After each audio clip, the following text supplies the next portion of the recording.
பாருங்க. பாமக. ம். எப்படி பணாலான பாமக. எப்படி இருந்த பாமக இப்படி ஆயிப்போச்சு. இப்ப பாருங்க இந்த பெரியவர் மருத்துவர் ராமதாஸ் அவர் பொதுக்குழு செயற்குழுல கண்ணீர் விட்டு பேசுறாரு. இது தேவையா? ம். இப்போ இவருக்கு ஏஜ்டு ஆச்சு. வயசாயிடுச்சு. எழுந்து நடக்கக்கூட முடியல. அப்படி இருக்கும்போது ஒரே மகன் அவன் வாரிசு அரசியல் பண்ணிட்டுருக்கிற காலம் இது. அதில் ஒரே மகன் சரி அவரு அடுத்து எடுத்து நடத்தட்டும் அப்படின்னு ஒரு பெருந்தன்மையாக விட்டிருக்கலாம். அப்படி விட்டிருந்தா இப்போ 2 பேரும் நல்லா சந்தோஷமாக இருந்திருக்கலாம். ஆனால் அது விடாப்பிடியான ஒரு பிடிவாதத்தன்மை இருக்கிறதுனால இப்போ இந்த பாமக 2 அணியாக பிரிஞ்சு அங்கேயும் இங்கேயும் போயிட்டு இவர் சொல்கிறத இவர் இனி என்ன பண்ண போகிறாரு? இதுவரைக்கும் அவங்க திமுக, அதிமுக 2லேயும் மாறி மாறி மாறி மாறி கூட்டணி வச்சு நல்லா சம்பாரிச்சிட்டாங்க. தொண்டர்களும் அவர்களை நம்பி பின்னாலேயே போயிட்டுருக்காங்க.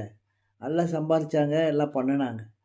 அதே மாதிரி சென்ட்ரல் கவர்மெண்ட்டில் பிஜேபியாக இருந்தாலும் சரி, காங்கிரஸாக இருந்தாலும் சரி, எதுவாக இருந்தாலும் சரி, அங்கேயும் சீட்டு வாங்கிக்க வேண்டியது, மந்திரி பதவி வாங்கிக்க வேண்டியது, இந்த மாதிரியே சம்பாதிச்சுட்டு இருந்தாங்க. இப்போ கடைசியில் பார்த்திங்கன்னா 2 அணியாக பிரிஞ்சு இவங்க செஞ்ச இதுக்கு தான் இந்த மாதிரியெல்லாம் நடந்திருக்கு. இவர் ஒரே மகன் சொல்லி அவர் விட்டு கொடுத்துருக்கணும். அல்லது இவர் நம்ம அப்பாவே இருக்கிற வரைக்கும் இன்னும் கொஞ்ச நாள் தானே இருப்பார், அதனால் நம்ம ஏதோ அட்ஜஸ்ட் பண்ணி அது வரைக்கும் அமைதியாக போகலாம், அதுக்கப்புறமா தலைவர் போஸ்டெல்லாம் எடுக்கலாம், கட்சியில் ரொம்ப நிரந்தரமாக ஏதாவது பண்ணலாம் அப்படின்னு யோசிச்சிருக்கணும். இது 2 பேருமே யோசிக்காதனால இன்றைக்கி எவ்வளோ நிலைமையில் நிற்கிது பாருங்க பாமக. ஆனால் இவங்க ஒரு முதல்வர் ஆகிறதோ இது பண்ணுறதோ அப்படி ஒன்றும் தெரியாது. மக்கள் தான் அதை சொல்லணும்.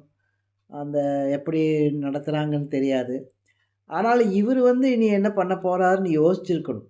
ஏன்னா நமக்கு எழுந்து உட்காரவே முடியல. ஒரே பையன் அவர் அரசியலில் இருக்கார், நல்வாய்ப்பாக முதல்ல இருந்தே அரசியலில் இருக்கார். அதனால் அதை தொடர்ச்சியாக அப்படியே விட்டுருக்கணும். அதுதான் ஒரு நியாயமான ஒரு முறை. அதை அவர் தவிர்த்ததுனால இவ்வளோ பெரிய சங்கடங்கள் வந்திருக்கு. இன்றைக்கி மேடையில் கண்ணீர் விட்டு தன் தொண்டர்கள்கிட்ட அவர் பேச வேண்டிய நிலைமையாக இருக்குது. இது எப்படி தேர்தலில் எப்படி இவங்களை கூட்டணியில் என்ன பண்ணுவாங்க அப்படின்னு தெரியல.